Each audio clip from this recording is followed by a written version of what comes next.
The PS Vita released at the end of 2011 and was easily the best gaming handheld available. In terms of hardware, it surpassed the 3DS and it even came with its own OLED display. Yet the system failed due to horrible advertising, high costs, expensive proprietary memory cards, and its lack of third-party game developers. But what really put the final nail in the coffin for the Vita wasn't one of those flaws, but rather its own creator, Sony. Instead of trying to support the console and improve it, Sony was quick to pretend the system never existed once it didn't sell to their expectations. Thus, the PS Vita continued to sell poorly and it fell under the radar for a lot of people. Sony did try and release a home console version called the PS TV that ended up selling even worse because of how they advertised it. So when the PS Vita and PS TV were officially discontinued in 2019, I don't think anybody was surprised. The consoles had basically been left dormant for years prior, so Sony's discontinuation of them didn't mean that much. But luckily, the Vita wasn't left to die by everyone, because the community around it recognized how powerful and unique the system was, and they started developing games and homebrew for it,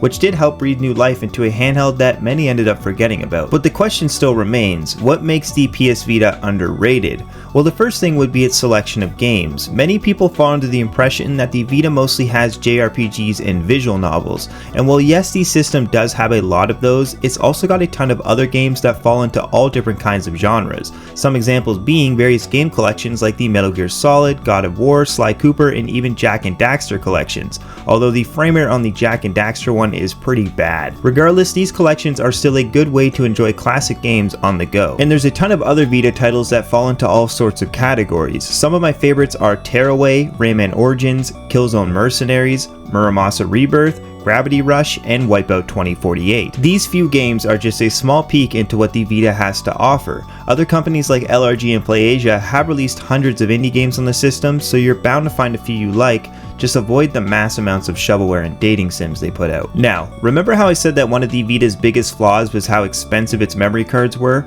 Well, they don't have to be. This is because within the last few years, people have developed memory card adapters for the console that make it so you can use any microSD card on the system for storage. This also allows you to turn the system into a powerful homebrew unit that's capable of playing any game for free along with a ton of emulators. Which is awesome because the PS Vita has one of the best homebrew scenes to date. The modding process on the system is quick and painless, and it allows you to install any Vita title and DLC you'd ever want. On top of that, it opens you up to emulators, so if you've ever wanted to play some old PS2 or PSP games on the go, the Vita does an excellent job at that. But it's not all just about emulation on the PS Vita, because it's also known to have a lot of ports from other consoles. One big example of this is the Dead Space port on the PS Vita. This game never released on the system, but independent developers were able to port it over. The game even has touchscreen functionality that allows you to look around. Dead Space is a small example of the many ports the PS Vita has to offer. In terms of other benefits the Vita has, there's quite a few smaller ones such as PS4 Remote Play, which allows you to play nearly every PS4 game, open-ended homebrew mods that let you change your theme or edit pretty much anything you want, and the Vita's control layout, which is still one of the most comfortable layouts I've ever played with. To conclude, nowadays I definitely recommend buying a Vita.